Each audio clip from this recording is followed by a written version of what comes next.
Gusto po kasi ng Panginoon na tayo po ma-prepare po talaga. Pero number one, na dapat po ayusin po natin yung kalagayan po ng ating espiritu at kaluluwa pagdating sa Panginoon. Dahil kung hindi maaayos po ito, kahit na gumawa tayo ng gumawa pagdating sa karangalan ng Panginoon, wala rin po silbi po yan. Okay, ang pag-aaralan po natin ngayon, the teacher of sinner.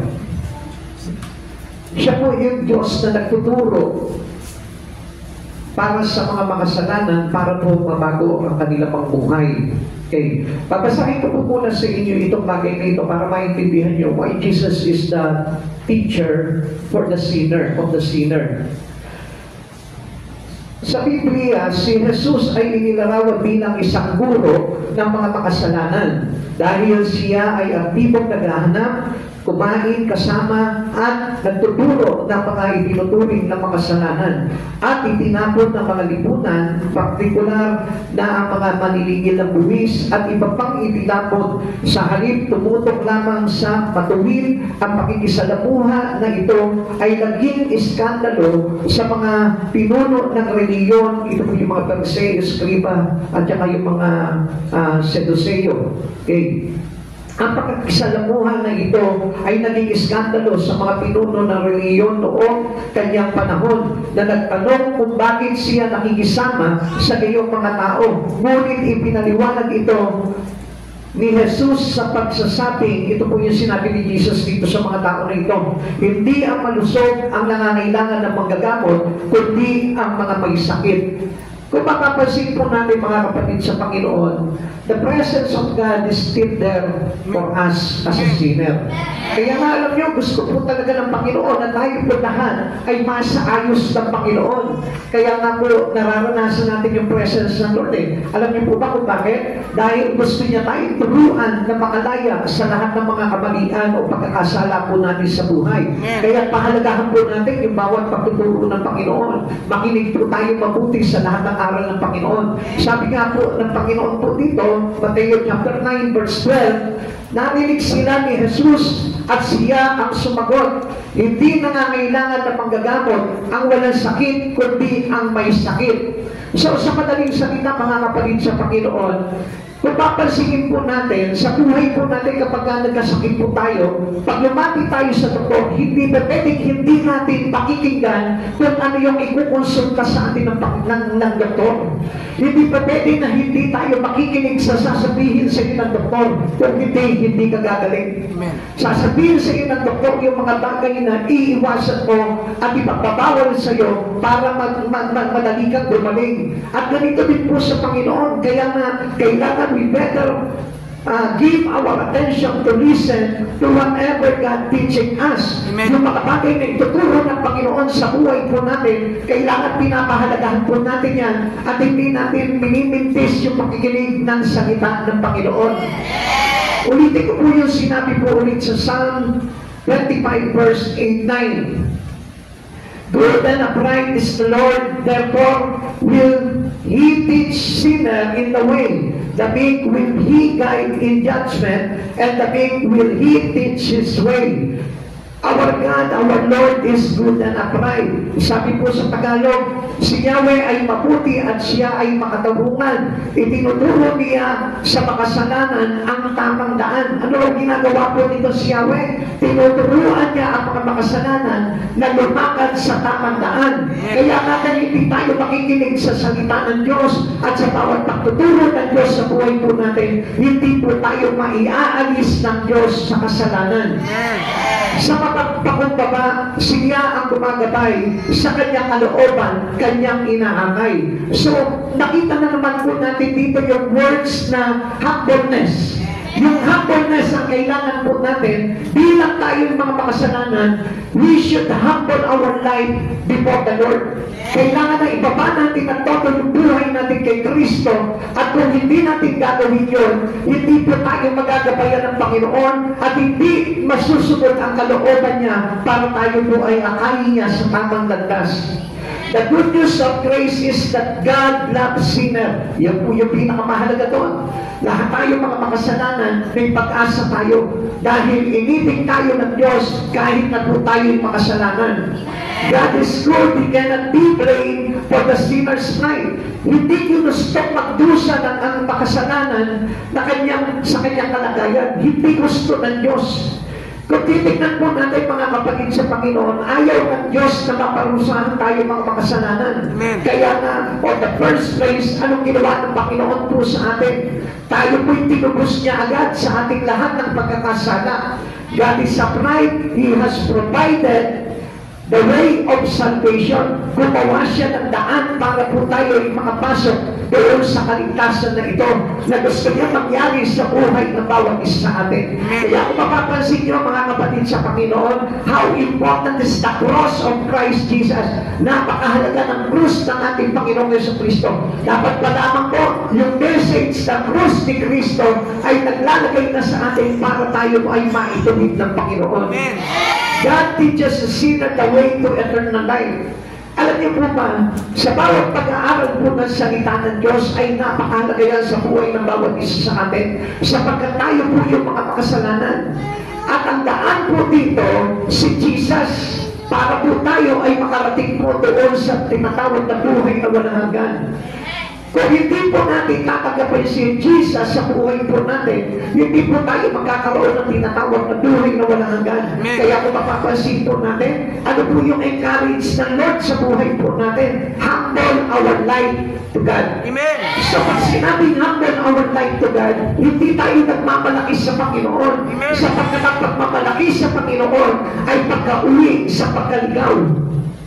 Marahil tatanungin niyo po ang Panginoon, Lord, kailan ba ako nagmalaki sa iyo? Wala naman ako may pagmamalaki sa iyo. Tama po yun mga kapatid sa Panginoon. No one can have this pride. Now, titignan natin dito mga kapatid sa Panginoon, kaya tayo pinag-humble ng Panginoon para makapag-focus tayo sa Kanya. Amen. Alam niyo po ba kapag tayo po nawawala sa Kanya at pinabaliwala po natin ng Panginoon na higit sa buhay po natin, tayo po ay nagmamalaki sa Lord. Sapagkat no one can live in this life without Christ Jesus. Amen. Hindi tayo makakapamuhay talaga ng hiwalay sa Diyos. Kaya kung nag-aakala po tayo na maganda yung kalagayan natin sa mundong ito, I tell you what, hindi po maganda ang buhay natin without Christ Jesus. Marami nagmamalaki dahil mayaman sila. Marami nagmamalaki dahil magaling sila. Marami nagmamalaki dahil marami silang pera. Pero I tell you one thing, you cannot go into eternal life without Christ Jesus. Kaya nga wala tayong may pagmamalaki sa Panginoon eh. God meet us where we are, lost in sin. Alam niyo, kung hindi po dahil dito sa Panginoon na ito, kahit na magpayaman ka sa mundong ito at gawin mo lahat ng mga gusto mong gawin dito sa mundong ito, without the help of Christ Jesus, bigo ka pa rin. Amen. Hindi ka pa rin magtatagumpay. At hindi pa rin mangyayari sa iyo yung kaligtasan na kailangan natin pagdating ng araw. Marahil sa ngayon, hindi pa mahalaga sa iyo yan. Dahil hindi mo pa nakikita yung kasasapitan ng isang makasalanan. Uulitin ko po sa inyo, ang kabayaran ng kasalanan ay kamatayan. So there is an ending to a sinner. And what is this ending? Their ending is to hell. Yung magiging katapusan ng buhay po nila ay sa impyerno. At ito po tayo na bagay iniingatan ng Panginoon na mapunta. Kaya nga mga kapatid sa Panginoon, tayo'y kinakatagpo ng Panginoon sa mga bawat pangyayari sa buhay natin. Marahil may mga problema ka. Hindi mo alam, kinakatagpo ka ng Lord doon. Marahil mayroon kang alalahanin, kinakatagpo ka ng Panginoon doon. Marahil mayroon kang kapalanan sa buhay, kinakatagpo ka ng Panginoon doon. Marahil hindi mo nakikita na wala ka na sa Panginoon, kinakatagpo ka ng Panginoon doon. Kaya alam niyo kung mapapansin po natin, ang lalakas ng loob ng mga tao na magmalaki sa Panginoon. Minsan kapag nasaktan lang yung damdamin po nila, iniiwanan nila ang Diyos sa buhay po nila. Knowing na wala sila talagang magagawa. At alam niyo mga kapatid sa Panginoon, yung po mga bagay-bagay sa buhay natin, ayaw talaga ng Diyos sa atin yan eh. Gusto ng Diyos talaga sa atin, simple lang yung buhay natin. Wala tayong pinangahawakan. Sapagkat yung pangahawak po natin sa buhay na ito, sa mundong ito, ang naglalayo po sa atin para hindi po tayo makapasok doon sa buhay na walang hanggan. Through grace, God lifts us to where we ought to be. Gusto ng Diyos talaga na iangat niya talaga yung buhay natin. Gusto niya na tayo maligtas po talaga. Sapagkat wala pong patutunguhan ang buhay ng isang tao kung hindi natin lalapit ang buhay natin sa Panginoon. Amen. Kahit na magtagumpay ka sa mundong ito, without the help of God, hindi ka pa rin makakapasok doon sa tinatawag na life eternal. Amen. Kapatid sa Panginoon, gusto ng Diyos na maunawaan mo ang halaga ng buhay na walang hanggan. Amen. Gusto ng Diyos na ito, maitawag sa puso mo kung gaano kahalaga sa isang sinner na katulad natin na kailanganin mo si Jesus sa buhay mo. Now, tignan po natin kung paano po tayo tinuturuan ng Diyos. How does God teach sinner? Consider we are all sinner. Lahat po tayo tinuturuan ng Diyos. Walang tao na hindi nagkasala, kaya walang tao na hindi tinuturuan ng Panginoon. Unang-una, paano tayo tinuturuan ng Diyos? Number one, God teaches sinner through the message of the cross. You must give your eye up to the cross of God. Amen. What I mean is, give importance to the cross. Minsan kasi kinakalimutan natin yung cross ni Kristo, na akala natin hindi tayo apektado ng cross na yun. Alam mo kapatid sa Panginoon kung bakit po itong si Jesus nagpapako sa krus para alisin lahat ng kasalanan natin. Para itong kasalanan natin ay kasamang maipako sa krus at tayong lahat ay malinis sa lahat ng pagkakasala. Amen.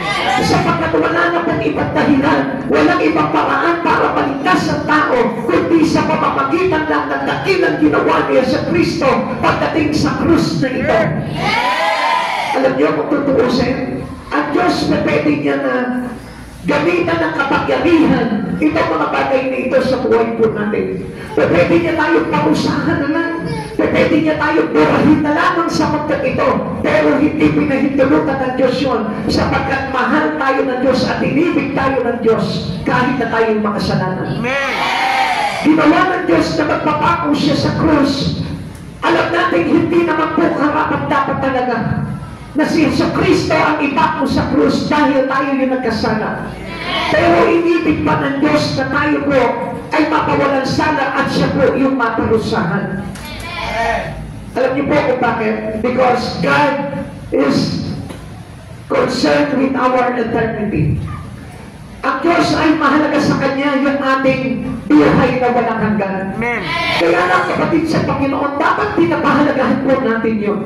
At huwag po natin pag-aksayahan ng panahon yung mga bagay na kung saan makakapagtawanan itong mga bagay nito sa buhay mo. Reconciliations to God is through the cross. Kaya nga habang nakikita mo itong cross na ito, sumisimbolo yan na tayo'y nakipag-isa na sa ating Panginoon. At kapag nakikita mo yung dakilang ginawa ng Panginoon na ito, dapat tumarang sa puso mo na ikaw ay inibig ng Diyos at iniligtas ka niya para hindi ka mapahamak sa impyerno. Ephesians chapter 2 verse 6. Dahil sa ating pakikipag-isa kay Kristo Jesus, tayong muling binuhay na kasama niya at pinaubong kasama niya sa kalangitan. Kung mapapansin po natin, pagdating doon sa mensahe ng cross, si Jesus yung nagkabyado at tayo naman po yung lumasap ng pagkapanalo. Ano po ibig ko po sabihin po dito? Tayo yung nagkasala, tayo yung dapat na maparusahan. Subalit si Jesus yung nagdusa para sa atin. Kung mapapansin niyo po ito mga kapatid sa Panginoon at hindi mo binigyan ng halaga itong bagay na ito, mas pusahon ka pa sa inaasahang makasalanan sa mundong ito.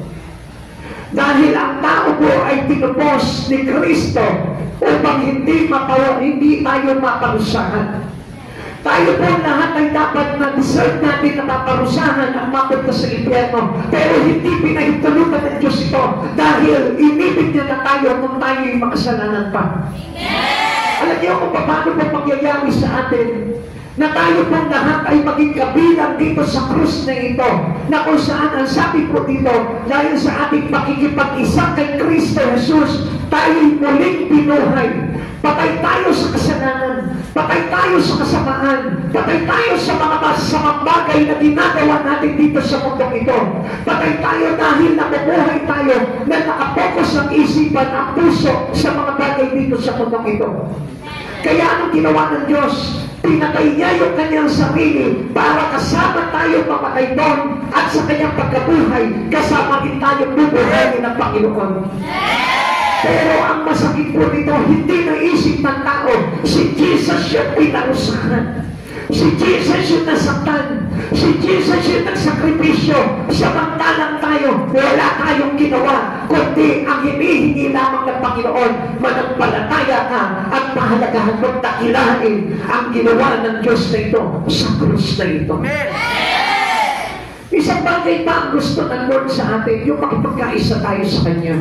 Subalit marami pang ibang tao, they are departed and apart from Christ Jesus. They are sabihin po natin na ang tao madalas inihihiwalay ang sarili niya kay Kristo. Ano po ba yung dapat natin gawin? Kailangan maging kaisa tayo kay Kristo. Paano tayo magiging kaisa kay Kristo kung ang ginagawa natin ay hindi katulad ng ginagawa ni Kristo? Kaya nga mga kapatid sa Panginoon, napakahalaga na mayroon po tayong magkakatulad sa mga bagay na ginawa ni Kristo. Katulad na lamang po ng mga pagliligtas ng kaluluwa. Isang bagay po yan ng makikipag-isa natin sa Panginoon. Katulad na lang ng pagpapakalinis ng ating buhay na pinalilinis natin sa Panginoon, pakikipag-isa yan sa Panginoong Jesucristo. Kaya nga alam nyo, sinisikap po talaga ng isang tao na pagkaisa kay Kristo na maging kalarawan siya ni Jesucristo. Amen. At alam mo, mga kapatid sa Panginoon, hindi mangyayari itong mga bagay na ito kung ang pinagtutuunan lamang natin sa buhay na ito, yung mga pangarap natin makasanlibutan. Dapat lamang po na pangarapin po natin yung mga bagay na pangarap ng Diyos para sa atin. At ano po yung pangarap ng Diyos sa atin? Yung makapiling niya tayo doon sa buhay na walang hanggan. One in Christ, do the same thing with Him. Yung ginagawa natin ay katulad ng ginagawa ng Diyos. At sa oras nito, hindi ka ba napatanong sa sarili mo? Hindi mo ba natanong yung sarili mo? Katulad na ba ng ginagawa ni Kristo ang pamumuhay ko ngayon?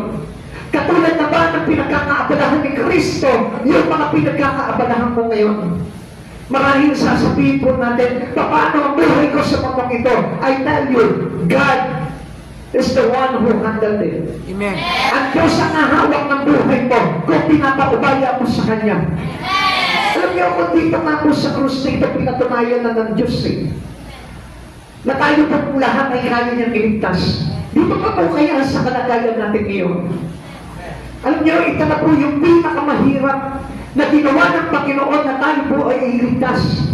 Sa palagay niyo, mas mahirap pa kaya ito sa mga bagay na napamumuhay natin dito sa mundong ito. Kapatid sa Panginoon, gusto ko po na maintindihan po ninyo, madali lang ang mabuhay dito sa mundong ito kung meron kang Jesucristo. Kung alam mo lamang po yung kadakilaang ginawa ni Jesus, pinatunayan niya ito na tayo'y inibig ng Lord, hindi pa po basta pagyo. Yung pagpapako ni Jesucristo sa krus, larawan yun ng matinding pag-ibig niya para sa atin. At yun po yung gusto ko po na makita niyo po dito. Natatakot ka sa buhay na ito na baka maghirap ka.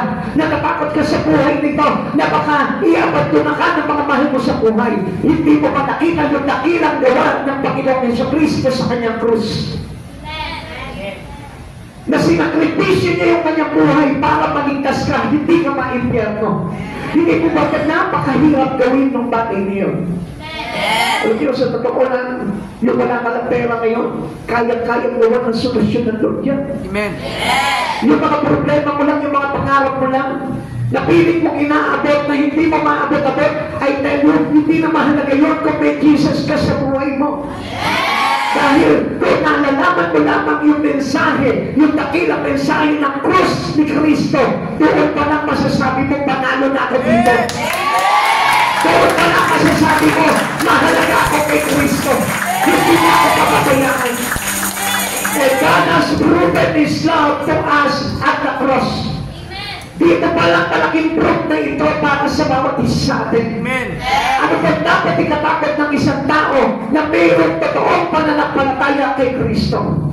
Alam niyo po ba? The cross is the cross is the picture of His great sacrifice. Amen. Alam niyo po ba itong great sacrifice na ito? Walang sino man ang makakakayanan ang mga bagay na ito na ginawa ni Kristo. Kahit isakripisyo mo yung buhay mo, kahit isakripisyo mo yung mga mahal mo sa buhay, hindi matutupasan yung ginawa ni Kristo na kadakilaan dahil sa kanyang laki ng pag-ibig para sa atin. And that was the proof. Amen. Ngayon, kung ikaw ay pananampalataya ka sa Panginoon, hindi pa ba sapat na dito pa lamang sa krus ni Kristo na ito, alam mo na hindi ka papabayaan ng Diyos. Matatakot ka pa ba na baka hindi ako makagraduate? Matatakot ka pa ba baka hindi ko maabot yung mga pangarap ko? Matatakot ka pa ba na baka maghihirap ako pagdating ng araw kapag na hindi ko pinakusan yung mga pangarap ko?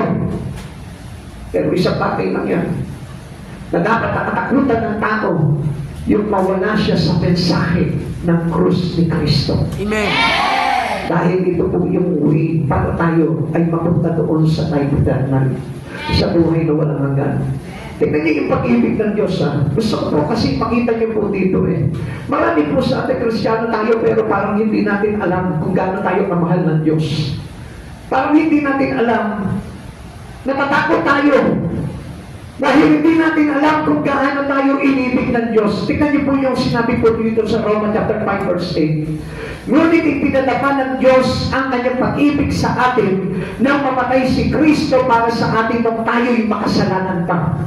Nung tayo'y makasalanan pa. Ibig sabihin po dito, nung tayo'y makasalanan pa, tayo'y itinuring na kaaway ng Diyos. But yet, tingnan niyo po, inibig ka ng Diyos. Amen. Ngayon pa kaya na tinanggap mo si Kristo, mananampalataya ka ni Kristo, nananampalataya ka, nananalig ka kay Kristo, ngayon pa kaya niya hindi ipapadama sa iyo yung grabing pag-ibig niya para sa iyo. Bakit ka natatakot? Bakit tayo matatakot ngayon kung mayroon ka talagang totoong pagtingin kay Yesu Kristo? O Diyos, sabi ko sa sarili ko, nung naintindihan ko itong bagay nito, oo nga, nung araw wala ako sa Panginoon, iningatan ako ng Lord. Hindi ako pinabayaan ng Panginoon. Makasalanan ako noon, puro masama ang ginagawa ko noon, pero iningatan ako ng Lord. Ikaw, hindi ka ba natanong sa sarili mo? Nung araw na hindi ka nag-church, nung araw hindi ka nag-pray, nung araw wala kang pananampalataya sa Kanya, pero hindi mo pa nakita. Bine-bless ka pa rin ng Lord. Amen. Iniingatan ka pa rin ng Lord. Amen. Binuhay ka pa rin ng Panginoon at hindi niya pa rin pinabayaan yung buhay mo. Bakit ka ngayon nagda-doubt sa pag-ibig ng Diyos? If you are truly believers to Christ Jesus, I want you to know that the message of God is the proof of His love to you. Yung cross na ito ay simbolo ng wala na dapat tayong natakutan dahil niligtas tayo ng Panginoon. Inibig tayo ng ganap nung tayo pa ay makasalanan. Kapatid, pinatawad ka na ng Lord. Nagdadawad ka pa rin doon sa pag-ibig niya. Alam niyo, gusto ko po na maintindihan niyo po itong bagay na ito. Maraming tao iniiwan ng Diyos dahil sa kanilang mga kaabalahan sa buhay. Maraming tao iniiwan ng Diyos dahil lamang sa pag-ibig nila sa kapwa-tao nila. Pero I want you to know this, you are a big wrong. Bakit? Kasi hindi mo pa alam na ang Diyos na ito, nung kaaway ka pa niya, inibig ka na niya. And now, supposed to be, dapat alam mo na ngayon na mas grabe pa yung pag-ibig ng Diyos mo dahil nananampalataya ka na sa Kanya.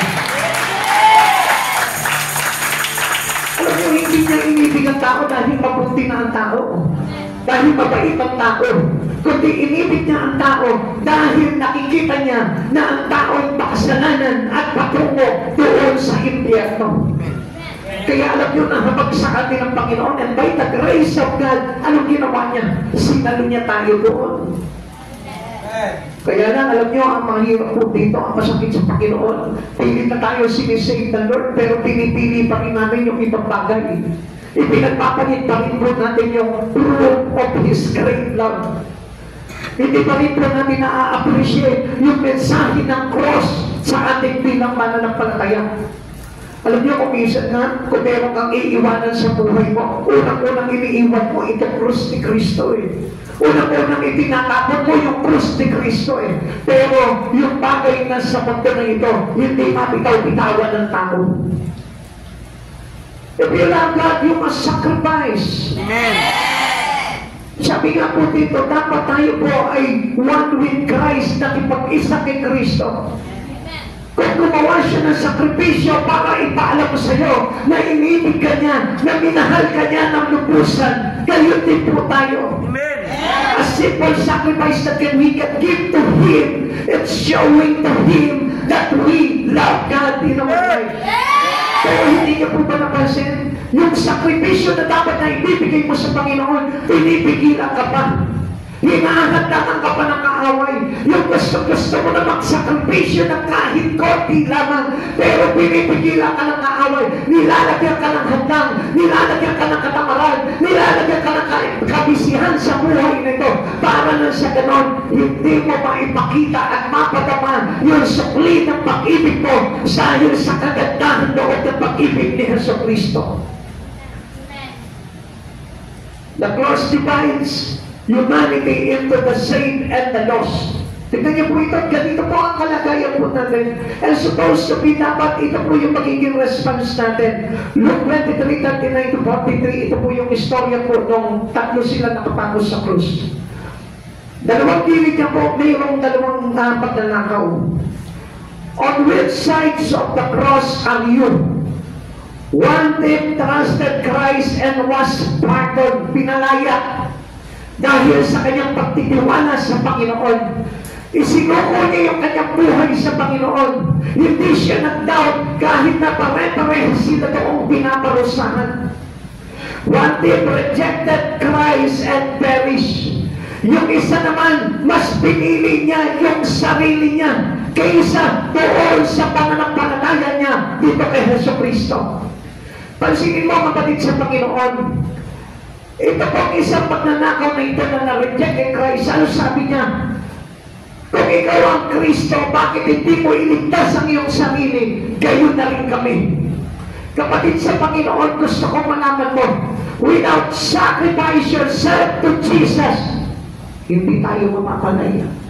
Hindi tayo maliligtas. Kaya ngayon sinabi po ng Biblia, sino man na naghahangad na pagligtas sa kanyang sarili ay mawawalan nito. Subalit ang pag-alay ng kanyang buhay alang-alang sa akin at sa mabuting balita ay siyang magkakamit yun.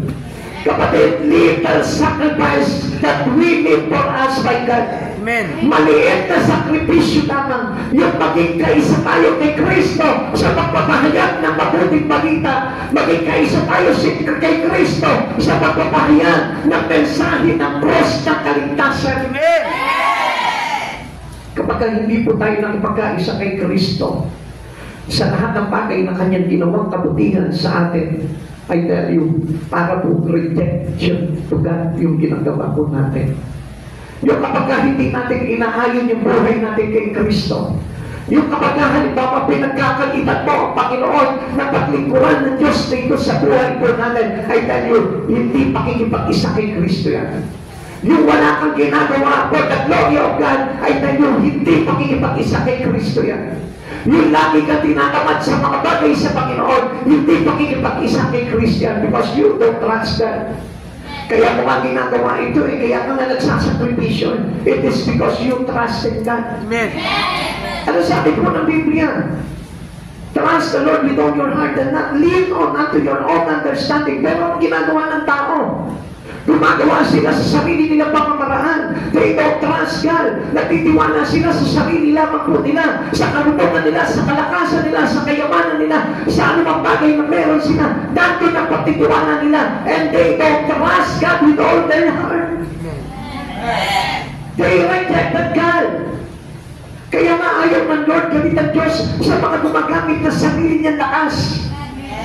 Ayaw ng Lord na ang isang tao ay namubuhay sa mundo ito without Him. Kaya nga gusto ng Panginoon, tayo po'y lumalakad ayon sa kalooban ng Panginoon eh. Tingnan niyo po dito yung pag-reject po nitong isang magnanakaw na ito. Lucas chapter 23, 39-43. Tinuyari siya ng isa sa mga salaring nakapango sa tabi niya, hindi ba ikaw ang Kristo? Iligtas mo ang iyong sarili at pati na rin kami. He insulted God. Come on. Baka mamaya hindi mo nakikita na katulad ka rin itong magnanakaw na ito na iinsulto ang pagka-Diyos ni Hesus Kristo. Marahil hindi mo naiintindihan itong bagay na ito. Kapag wala kang tiwala kay Christ, kapag hindi mo sinusuko ang buhay mo kay Christ, hindi ka nagtitiwala sa mga bagay na kaya gawin ni Christ sa buhay mo, at gumagawa ka lamang sa sarili mo, you insulted God. Parang minamaliit mo ang Diyos sa buhay mo. Parang minamaliit mo yung kapangyarihan ng Diyos na kaya niyang gawin sa buhay mo. At gusto ko po na malaman po ninyo, if you are a true believer to Christ, wala ka dapat na ikatakot eh. Hindi ka dapat matakot sa kahirapan, hindi ka matakot sa mga kawalan, hindi ka dapat matakot kung wala ka man. Dahil alam niyo po ba, ang isang taong natatakot at hindi nagtitiwala sa Panginoon, they insulted God. Amen. Ini-insulto nila ang Diyos. Pero ano sabi po dito ng verse 14? Ngunit pinagsabihan naman ito ng kanyang kasama, wala ka na bang takot sa Diyos? Ikaw ay pinarurusahan din tulad niya. Alam niyo mga kapatid sa Panginoon, gusto nga ng Panginoon na ito that we are all saved on what He did here. Gusto niya tayo lahat ay naligtas sa niya. Pero ang gusto mangyari talaga ng Lord, makipagkaisa tayo sa Kanya. He teaches us every sinner para tayo po ay maging kaisa niya. Hindi tayo tinuturuan ng Diyos para mabuhay tayo sa sarili. Because kaya nga po tayo nalayo sa Panginoon, kung bakit tayo naging makasarili, kung bakit po tayo ay lubusan na hiwalay sa Kanya, it is because of our sin. Naging makasarili ang tao. Iniisip lang nila yung para sa sarili po nila at hindi nila iniisip yung gusto ng Diyos na mangyari para sa kanila. Kaya ang gusto ng Lord, masunod yung kalooban niya. Ituloy pa po natin. Tama lamang na tayo parusahan ng ganito dahil sa ating mga ginawa. Ngunit ang taong ito ay walang ginawang masama. Ano pinapakita po dito? He humbled himself. Amen. Because he knows that he is a sinner. Kaya nga, ang pagpapahalaga nitong tao na ito, itong isang magnanakaw na ito kay Kristo. Sabi niya tayo, wala tayong kwenta eh. Bakit tayo nagmamalaki sa Kanya? Wala tayong kwenta, bakit i-insulto siya? Samantalang tayo, deserve natin na maparusahan tayo. He appreciate what the words of Jesus into us. Amen. Na-appreciate niyo, nakita niya yung ganda na yun. Ikaw sa oras dito, nakikita mo ba yung ganda ng ginawa, dakilang mensahe ng krus para sa kaligtasan mo? Amen. At sinabi pa nito, Jesus, alalahanin mo ako kapag naghahari ka na. Sumagot si Jesus, sinasabi ko sa iyo, isasama kita sa aking paraiso. Alam niyo po ba? Yung God's reliance ang ipinadapat po nitong isang pagnanakaw na ito. Sabi niya, I rely in you. Para sinabi niya, ipinagkakatiwala ko sa iyo ang aking espiritu. And that was the word na sinabi rin po ni Jesus. Ama, sa mga oras na ito, itinatagubilin ko sa iyo ang aking kaluluwa. Yung po kasi gusto makinig sa atin ng Lord eh. Yung itagabilin natin yung buhay natin sa Kanya. Hindi ba yung parang sinasabi nitong isa, huwag mo kung pakilaman, iligtas mo yung sarili mo. At kung makaligtas ka dito, iligtas mo na rin kami. Alam niyo kung anong ibig sabihin nun? He has a self-this ambition. Minsan hindi po natin nakikita yung nagiging selfish po tayo. At gusto po ng Lord, tayo po lahat ay talagang mag-rely sa Kanya. And that was me. Without God's reliance, there is no way. Kung hindi po tayo talaga mag-rely sa mga bagay sa Panginoon, asan yung pananampalataya mo doon? Kung natitiwala ka lamang sa sarili mong lakas, you have no faith in God. At gusto ko po na malaman po ninyo na hindi tayo maliligtas kung natitiwala ka lang sa sarili mong lakas. Amen. Ikalawa, paano po ba niya tinuturuan ang makasalanan? Una, God teaches sinners through the message of the cross. Pahalagahan mo itong cross na ito. Dapat makita mo ang mensahe ng krus na ito. Dapat makita mo na kung hindi dahil sa pagbabago ni Kristo sa kanya, sa krus na ito, hindi ka dapat magkakaroon ng magandang buhay. Amen. At ikalawa, God teaches sinners through the lives of Christians. Ang dapat na tinutularan po natin, yung mga tapat na naglilingkod kay Yesu Cristo, yung totoong Kristiyano. Amen. Hindi po natin dapat pinagbabasihan o tinutularan o nakikiisa dun sa mga taong natutuya kay Kristo. Di ba, hindi niyo po ba napapansin po yun? Maraming mga Kristiyano parang itong magnanakaw na isa na he really insulted God. Na kahit na alam niya na makasalanan siya, pero iniinsulto niya ang Diyos. Anong ginagawa niya po dito? Pwede naman itong ginagawa ko eh. Okay lang naman itong ginagawa ko eh. Bakit? Nakabase po kasi siya sa sarili niya at ayaw niya yung pakikipag-isa kay Kristo. Ang sabi po dito, we are to shine as light in the world. Bilang mga Kristiyano, dapat nakikita ng maraming tao na tayo lumanakad na katulad ni Kristo. Amen. We are one with Christ already. Amen. Na lahat ng mga ginagawa po natin ay gawain na ng isang mananampalataya ni Kristo. At hindi na po dapat nakikita po sa atin yung mga bagay na makakapagyura o mga kainsulto kay Yesu Kristo. Kaya nga, sabi po ng isang magnanakaw, sabi niya gano'n, hindi ka ba natatakot sa Diyos? Niyuyurakan mo siya, iniinsulto mo siya, samantalang tayo ay karapat-dapat lamang na maparusahan. At siya ay walang kasalanan. Minsan ipinagmamalaki pa natin yung buhay natin na hiwalay sa Panginoon. That we can live in this life without God. That we can live without God. That we can live in this life without Jesus. Minsan hindi po ba natin napapansin po yun? Masakit na masakit sa kalooban ng Panginoon yun. Yung hindi ka marunong mag-church, yung hindi ka marunong magbasa ng Bible, yung hindi mo talaga ininalaga yung iyong sarili sa Panginoon, parang sinasabi mo sa Panginoon, Lord, kaya mo ba kaming iligtas? Parang iniinsulto natin ang Panginoon doon. Kaya mo ba kaming buhayin? Kaya mo ba kaming bigyan ng pagkain? Kaya mo ba kaming painumin? Kaya mo ba kaming bigyan ng daramitin? That was insulting to God. Kapag tayo nanananan sa sarili po nating kakayanan. And you must be a light of this world. You must shine as light of Christ Jesus to this world. Alam niyo, maliwanag po dapat na nakikita ng tao sa atin si Yesu Cristo. Hindi po ba yung parang takot na takot ka palagi sa buhay mo? Na parang pagkalaki may kinakatakutan ka na may humahabol palagi sa'yo. Na sa araw-araw na pamumuhay mo, hindi si Jesus yung tinatakbuhan mo, kundi yung mga bagay na kakayanan mo lamang. Kaya nga malimit, alam niyo mo, hindi pinipili po talaga ang Panginoon sa buhay po nila eh. Sapagkat hindi nila pinipili ang Diyos kasi wala silang pagtitiwala sa Diyos. Natatakot sila na baka hindi po sila magtagumpay sa kanilang paglilingkod sa Panginoon. Sapagkat sa Lord naman po talaga, kung titignan po natin yung mga material na bagay, kung titignan po natin yung pagpapayaman, hindi po talaga natin mababanaan yung pagpapayaman po talaga sa ginagawa natin paglilingkod. Amen. Dahil ang paglilingkod po, gusto po na malakot po ninyo, it is our love that giving sacrifice to Jesus. Amen. Yan po yung kung bakit ka naglilingkod sa Panginoon. It is, we showed our love to Him. Pinapadaman natin ng Panginoon sa Panginoon yung pag-ibig po natin at pinadadaman natin sa maliit na paggawa natin sa Panginoon yung ating sakripisyo. Kaya nga kung minsan yung iba naglilingkod sa Panginoon sa pagkakala nila, uy, payayamanin ako ng Panginoon. Gaganda ng buhay ko, gagraduate ako nito, matataas ang grade ko. Come on, hindi po yun ang basihan ng Lord. Dahil lang talaga paglapit sa Panginoon ay hindi sa mga bagay dito sa mundong ito, kundi doon sa langit.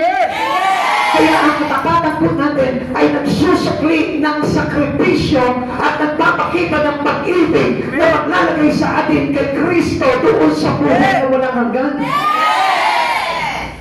God teaches sinners through the lives of a Christian. You must be a Christian. At gusto po na malaman po ninyo, katulad po nung nabanggit ko po doon sa Biblia, Christian tayo kung sumusunod tayo sa kalooban. If we follow Christ Jesus in our life. Kaya nga, ang sabi ko po doon, ngayon, kung hindi ka sumusunod sa sarili mo at gumagawa ka ng sarili mong pamamaraan, kung ikaw ay si Pedro, ang tawag sa iyo is Pedrian. Hindi Christian. Kung halimbawa ikaw si Baste, ang tawag sa iyo Sebastian. Kung sumusunod lamang siya at sinusunod niya lamang yung layaw ng katawan niya, yung kalayawan ng mundong ito, hindi siya Christian because he is not a follower to Christ. And those Christians follow Christ with all their lives. Sa buong buhay niya, sinusunod niya si Kristo. Pakikita po natin yung sinabi po dito, Philippians chapter 2, verse 12 to 16. Kaya nga mga minamahal, tulad ng inyong buong pusong pagsunod, nung ako'y kasama pa ninyo, lalo kayo maging masunurin ngayon, kay ako'y malayo sa inyo. Even he is far away with us. Kahit na wala ka sa church, kahit na hindi ka ngayon sumasamba sa Panginoon, dapat makikita pa rin sa iyo that you are a Christian follower to Christ Jesus. Pag sumikapan ninyong maging ganap ang inyong kaligtasan na may lubos sa paggalang at pag-ibig sa Diyos, sapagkat ang Diyos ang kumikilos sa inyo upang inyong naisip at isagawa ang kanyang, sabi po dito, at isagawa ang kanyang kalooban. Verse 14, gawin ninyo ang lahat ng bagay nang walang reklamo at pagtatalo, upang kayo'y maging makauliran anak ng Diyos, matuwid at walang kapintasan sa gitna ng sanlibutan baluktot at masama, sa gayon magsisilbi kayong mga ilaw sa kanila, tulad ng mga bituing at diningning sa kalangitan. Verse 16, habang ipinapahayag ninyo ang salitang nagbibigay buhay, sa gayon sa araw ni Kristo ay maipagmamalaki ko, hindi nawala ng kabuluhan ang mga hirap at pagod ko sa inyo. Sabi ko nga po sa inyo, yung sakripisyo, pag-ibig yan. Kaya kapag ikaw, taloon umiibig ka kay Kristo, nagsasakripisyo. Amen. Hindi nagreklamo kapag halimbawa napapagod ka na. Hindi po nagko-complain kapag halimbawa may problema ka. Dahil sa paglilingkod po natin sa Panginoon, sasabihin po natin talaga itong mga bagay na ito for us to be shine as a light. Kasi ito makikita yung liwanag mo eh. Amen. Hindi doon sa nagtatamasa ka ng kayamanan ng mundong ito. Hindi ka makikita talaga paliwanag as Christian. Kundi magiging paliwanag ka kung kapag ikaw ay nandun sa gitna ng kadiliman. Sa kamananakita, halimbawa, pagsindi ka ng ilaw, tapos tumayo ka doon sa gitna ng kalsada. Ano silbi ng ilaw na yun? Maliwanag tirik ang araw. So, ibig sabihin, dapat kapag tayo dumaranas ng maraming pagsubok sa buhay, if you are a follower of Christ and if you are a Christian, makikita pa rin nila, maliwanag ka pa rin bilang Kristiyan. Amen. Amen. Tignan mo yung katabi mo ngayon kung nagliliwanag. Kaya nga kung minsan, kahit na po nandito ka sa church, hindi makita yung liwanag mo bilang Kristiyano. Bakit? Kasi kung minsan nananablay tayo, yung isipan po natin nasa problema. Kapag nakikinig ka ng salita ng Diyos, pero yung isipan po wala doon sa salita ng Diyos, na kung saan nagtuturo sa atin bilang mga makasalanan, paano na sa ganon, tayo po ay makarating doon sa buhay na walang hanggan. We need to walk as a living epistle. Tayo po'y dapat maging buhay na salita sa mundong ito. Binabasa ng lahat ng tao na nakakakita sa atin. We are living epistle for all to read. Amen? Dapat napapasa ka ng mga kaibigan mo. Dapat napapasa ka ng mga kapitbahay mo. Dapat napapasa ka ng mga kamag-anak mo. Nakikita nila sa iyo, uy, si Kristo ang kaligtasan. Amen. Pero kung hindi nila nakikita yung pagbabago mo and you keep on relying on your own, hindi nila makikita si Kristo sa buhay mo and you are not the words of God. Sabi ko nga po sa inyo, ang dapat po talaga mangyari sa atin bilang mga makasalanan, maging salita tayo ng Diyos. Amen. At sa pagiging salita ng Diyos, sa paglakad natin at pamumuhay natin, sa pagsasalita natin at sa mga bagay na ginagawa natin sa araw-araw, nababasa tayo bilang salita ng ating Panginoon sa Kristo. Hallelujah, praise God. The people must read us correctly. We as living wisdom, we need this following. Tingnan po natin, ano po ba itong mga bagay na ito na kailangan para tayo maging buhay na patotoo at salita sa ibang tao. Una, the responsibility is to be consistent. Yung mga bagay na ginagawa natin sa Panginoon, consistent yan, hindi sulpot-sulpot po yan. Hindi tayo palitaw na lulubog-lilitaw. At dapat na makita po sa atin kung ano yung ginagawa mo kay Kristo ngayon for the rest of your life hanggang sa dulo ng katapusan ng buhay mo, ganun pa rin ang ginagawa mo at nag-grow pa. Hindi itong itigil niya, hindi mainit ngayon, bukas malamig. Ang sabi ng Biblia, kung malamig ka at hindi ka mainit, hindi ka maligam, kundi maligam ka, isusuka ka. Kaya nga gusto ng Panginoon po sa atin, consistent yung alat natin. Masipag ka palagi mag-church, buhay ka palagi sa worship, malakas ka palagi umawit, malakas palagi sa pagbubuli sa Panginoon. This is the consistency in our responsibility to God. Kung nag-aakay ka ngayon, mag-aakay ka bukas sa makalawa, sa susunod, sa isang taon, sa susunod na mga taon, nag-aakay ka pa rin. Kaya kung may isa, napapansin po natin, ang sinasabi natin sa sarili natin, bakit ganito? Parang hindi na nagagamit ang Diyos yung buhay ko. Eh bakit hindi magiging ganon? Hindi tayo naging tapat sa ating responsibility sa Lord. Upon receiving Christ Jesus, we consider that our life has a responsibility to Him. Kailangan lahat po tayo. Ngayon, tanong po dito, ikaw, ano na responsibility mo pagdating sa Panginoon? Minsan hindi nga natin alam, as a Christian, hindi ko alam kung ano responsibilidad ko sa Panginoon eh. Basta ang alam ko lang, basta ako nakikinig ng salita ng Diyos, para saan? At ang gusto ng Panginoon po talaga sa bawat isa po na sumusunod sa Kanya, tayo po mismo, yung responsibility po natin sa Panginoon, lagi po natin ginagawa yan consistently.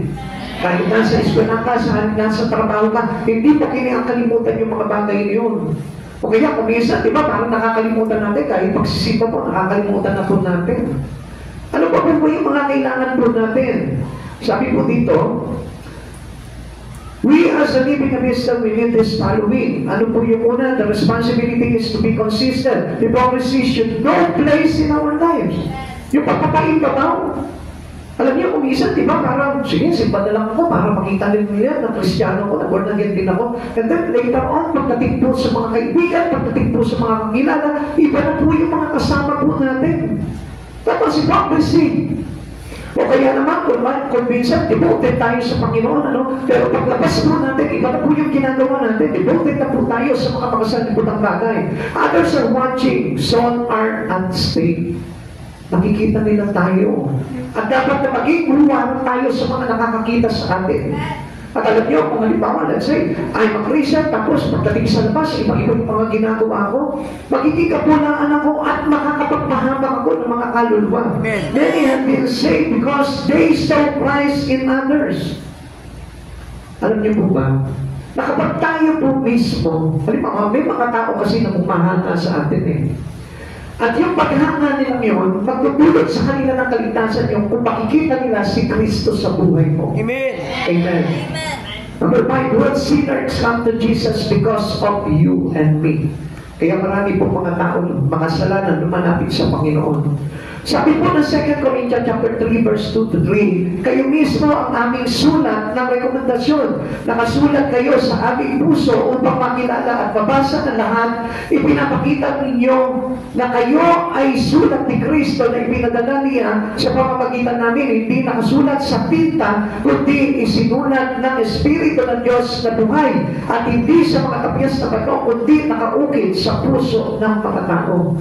Kaya nga, napapapansin po natin, as a Christian, dapat paglabas mo dyan, napapasa kanila bilang words of God. Amen. Amen. Ang tanong po dito, ilang taon na po tayo Kristiyano, pero nabasa na ba nila sa iyo yung salita ng Diyos? Nabasa na ba nila sa iyo si Jesus Kristo? Yun po yung minsan masakit na isipin po sa buhay po natin. Minsan church tayo ng church, pero paglabas po natin at nandun na po tayo sa libutan, hindi na po makita sa atin si Kristo Jesus. At yun po yung tinitignan sa atin ng Lord to be a Christian, to follow Christ Jesus. Amen. And this is the lives that we need as a Christian.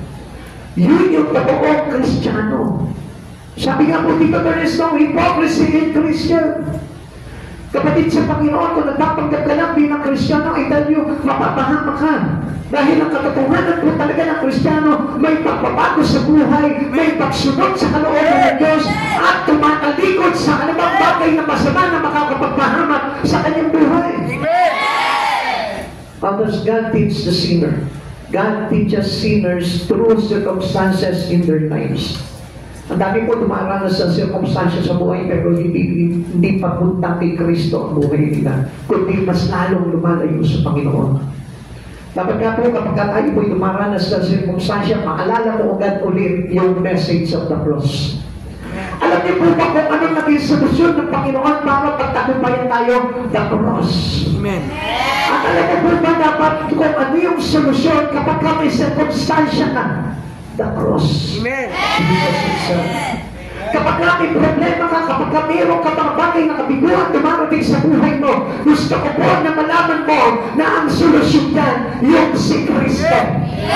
Amen. Pag sa sakripisyo mo yung buhay mo sa Panginoon, hindi lumalayo sa Panginoon. Because a true Christian, yung totoo Kristiyano po talaga, yung kanyang mga circumstances sa buhay, ginagamit niya po ito para mas lalo siya mapalapit kay Yesu Kristo. Kung baka marami siyang kaaway, mas lalo niyang ininidikit ang buhay niya kay Yahweh, sapagkat ito yung pamalisan ni David na kung saan nung maraming kumakalaban sa kanya, gusto pumatay sa kanya, sino yung naging takbuhan niya? Si Yahweh. Amen. Si Joseph the Dreamer, nung time na siya pinagkaisahan ng kanyang mga kapatid, itinapos siya, binugbog siya, tinapos siya sa balon, ipinagpili siya. Sino yung kanyang naging solusyon sa circumstance niya? Si Yahweh. Kaya nakita niyo kung paano nagtagumpay po ito si Joseph. Walang kamalay-malay yung kanyang pamilya. Akala nila na pahamak na ito si Joseph. But he keeps relying his life into God. Kaya lahat ng mga sirkunstansya na yun nagdulot sa kanya ng tagumpay. Amen. Akala mo ba yung mga dinaranas ng problema na yan?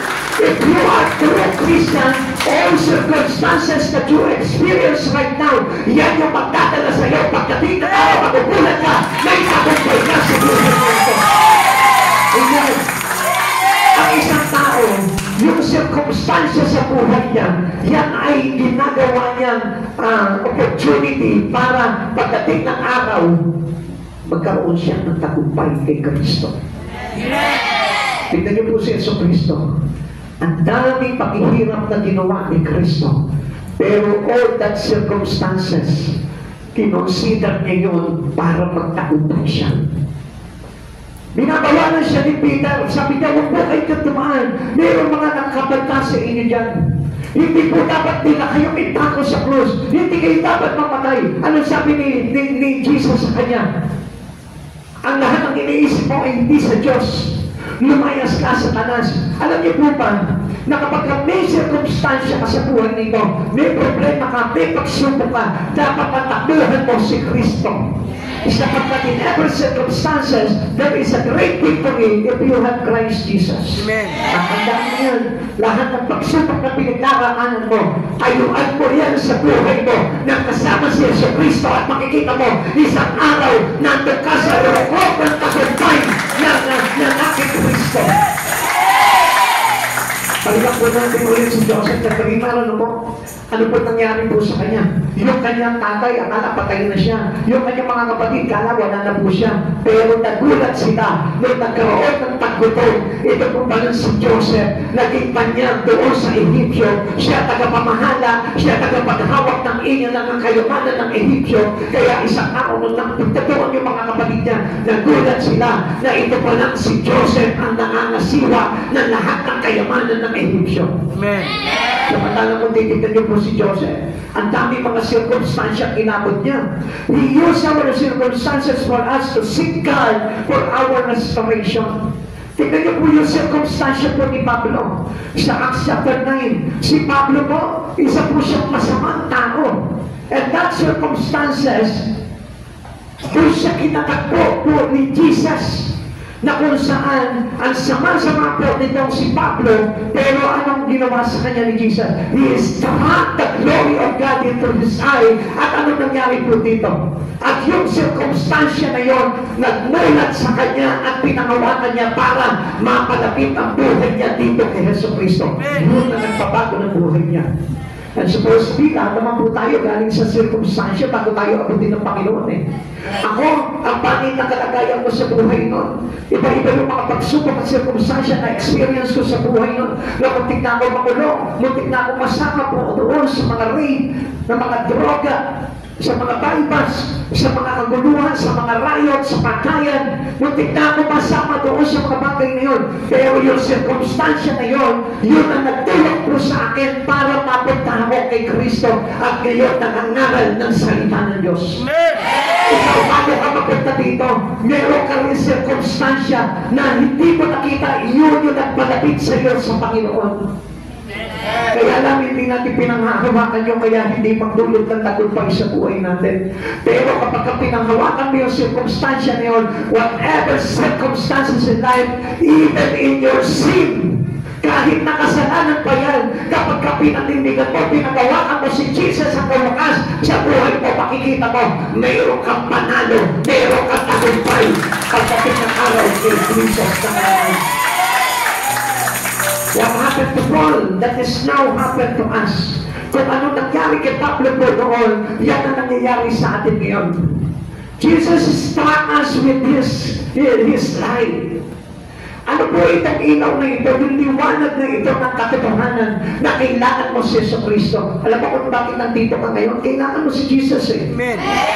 Kasi kung hindi mo kailangan si Jesus, gusto ko manakan mo, paano ka makakarating doon sa kinaroroonan ng ating Panginoong Yesu Kristo? Alam mo kung bakit nandito ka ngayon? It is the circumstances that allow to you by God to experience para makapasok ka sa kaharian ng Diyos. Maaaring tamad na tamad ka ngayon. Maaaring gulo-gulo yung isipan mo ngayon. Maaaring hindi ka sumasampalataya dahil may pinangahawakan ka ngayon sa buhay mo. But I tell you one thing, si Jesus ang panghawakan mo katulad ni Pablo na dati po siyang ibang mananampaibang reliyon. Come on, listen. Si Pablo, religyoso. Iba ang reliyon ni Pablo po doon. Pero, tingnan niyo po ito. Sabi ko nga po sa inyo, once the light of Jesus is struck into your eyes, I tell you, you must see the truth. Kasi ayaw natin tingnan po yung katotohanan eh. Lagi tayo bulag doon sa reliyon na pinanghahawakan ni Pablo. Hello? Pag pinanghawakan mo yung reliyon mo, hindi mo makikita yung liwanag ni Kristo. Bitawan mo yung reliyon mo, and you will find the truth in Christ Jesus. Kung araw solid na solid po ako basta magsaserve po noong araw sa Katoliko. I tell you na muntik na ako magpare eh. Kaya lang natutunan ko yung mga kasalanan. Natutunan ko yung mga kasamaan. Ang pangarap ko nga po ng araw, nung elementary pa naman po ko, nagsasakristan po ko doon sa simbahan ng Katoliko. Ang pangarap ko ng araw, mag-seminarista ko. Pero lahat po ng iyon ay hindi nakapagpatibay sa akin dahil hindi ko po talaga nasuntukan yung talagang katotohanan. At yung katotohanan na yun na nakasaad dito sa Biblia na dapat na ipinamumuhay ng bawat isa sa atin. Kaya nga mga kapatid sa Panginoon, si Pablo, dati po siya doon sa reliyon na yun. He is a Pharisee. Alam niyo po ba kung anong ibig sabihin po noon? Sila yung mga tagapagturo ng utos ni Moises. Pero tingnan niyo po ito, sa pag-aakala niya na yung kanyang reliyon na tinatayuan ay yung katotohanan na. Pero nung na-struck siya ng liwanag, which is the light in Christ Jesus, nabuksan siya, nakita niya yung katotohanan. Amen. Alam niyo, minsan, ito lang naman po ang problema po talaga sa mga tao eh. Ayaw nila buksan yung kanilang mga mata sa katotohanan. Pilit nilang ibinibigay yung kanilang mga mata sa katotohanan, kaya hindi sila inaabot ng liwanag ni Kristo. Amen. Amen. Alam niyo kung anong dahilan po nun? Dahil natatakot tayong iwanan ng mundong ito. Natatakot tayong iwanan yung pangarap natin. Natatakot tayo na iwanan yung mga kalayawan sa buhay natin. Akala natin yun ang kailangan natin. Akala natin yung kayamanan ng mundo kailangan natin. Akala natin yung kasiyahan ng mundo kailangan natin. Pero if you open your eyes into the light of the truth in Christ Jesus, I tell you, magiging katulad ka ni Pablo. Amen. Sasabihin mo sa Panginoon, Lord, salamat. Dahil nakita ko ang katotohanan. Tingnan niyo, ito po si Pablo noon eh. He had been proud, self-centered, religious, envious. Yan ang karamihan po sa atin eh. Even alam niyo, marami pa mga Christian, born again Christian, still ganito ang kalagayan. Ginagawa na po nila ito, church na ito, as a religion. Akala niyo po ba ganun po ang kailangan natin? Ang kailangan po natin talaga, yung tayo po yung mabuksan sa katotohanan kay Kristo at mabuhay ng ayon sa kanyang katotohanan. Amen. An experience that brought him to the end of himself changed everything. Tapusin mo na. Kung religion ka pa rin ngayon, tapusin mo na ngayon. Cut mo na yun. Kung gusto mo ng kaligtasan at kung gusto mo na ikaw ay matapos sa kasalanan, open up your eyes into the truth in Christ Jesus. Meeting Jesus in this crisis brought him salvation. Kaya ka nandito ngayon eh. Alam niyo po ba kung anong purpose ng Lord? Salvation. Bakit ka nandito ngayon? Hindi lang para matuto ka ng salita ng Diyos, kundi buksan yung isipan mo. Amen. Kaya paano po tayo mabubuksan kung sarado po yung isipan natin? Sarado yung puso natin. And we still rely on our own. Break na po yung kaisipan na yun si Pablo, inalaw niya na mag-break niya yung pinanghahawakan niyang religion. Hello? Amen. Hindi po nandito po kayo, ay wala na kayo sa religion. Ay tayo, kung simba ka lang ng simba, at wala nagbabago sa buhay mo, at hindi mo napapabuhay yung mga bagay kay Kristo, religion lamang po yan. You are a religious people. You are only a religious person. At hindi niya makakatulong sa iyo para maligtas ka, kahit born again church pa yung pinapasukan mo. Amen. Look at the jailer. Ito pong patay kulungan na kung saan na-encounter po nila Pablo. Tingnan niyo po ito Through circumstances, nagising din po itong jailer na ito. The Philippian jailer believed because of an earthquake. Nayanig. So sa madaling salita, in the spirit, ang ibig sabihin ito, he was shaken by troubles, he was shaken by problems, he was shaken by every circumstances in life. He thought all the prisoners had escaped. Akala niya, nakatakas na po lahat. At alam niyo po ba kung anong ibig sabihin po nito? Na-desperado po siya because he thought that he failed his career in this world. Kala niya katapusan na ng career niya. Na kung saan ang pinahalagahan lamang po nitong jailer na ito, yung trabaho niya, kapatid, yung pangarap niya, yung tungkulin niya lang dito sa mundong ito, akala niya, yung katapusan na at hindi niya alam, because of love for his career, for his earthly career, anong ginawa dito? Sinake ng Lord yung bagay na yun para magising siya sa katotohanan. Come on, I want you to know this. Huwag na po natin hintayin na i-shake po tayo ng Lord doon sa bagay na yun na tinatayuan natin, pinangahawakan natin. Dahil any moment, pwede pong yanigin tayo doon sa mga bagay na yun na tinatayuan natin. And use these circumstances para na sa ganon, mag-isip po tayo at maligtas po tayo. The prisoner being present prompted his enduring question. Ano po sabi po dito nitong jailer nito? What must I do to be saved? He realized that hindi pa yun ang kailangan niya sa buhay niya. Gusto ko dumating dito sa church na ito, hinihiling ko sa Panginoon, na makita po natin lahat po dito na hindi ito, mga bagay na ito na pinanghawakan natin dito sa mundo na ito ang kailangan natin. I always keep on praying. Sa aking morning devotion, sa aking morning prayer, lagi ko pang itinutulog sa Panginoon niya, Lord, gisingin mo po sila. Na hindi yung mga bagay dito sa mundong ito, yung dapat namin panghawakan, kundi yung mga bagay tungkol sa iyo, sapagkat nandun yung buhay na ipinangako mo sa akin at wala dito sa mundong ito. Amen. Acts chapter 16 verse 30. Sila ay inilabas niya at sinabi, mga Ginoo, ano po ang dapat kong gawin upang ako'y maligtas? Alam niyo kung anong sagot po nila Pablo. Sumagot naman sila, sumampalataya ka sa Panginoong Jesus at maliligtas ka, ikaw at ang iyong sambayanan. Bitawan mo kung ano yung bagay na kinakatakutan mo na mawala sa iyo sa mundong ito.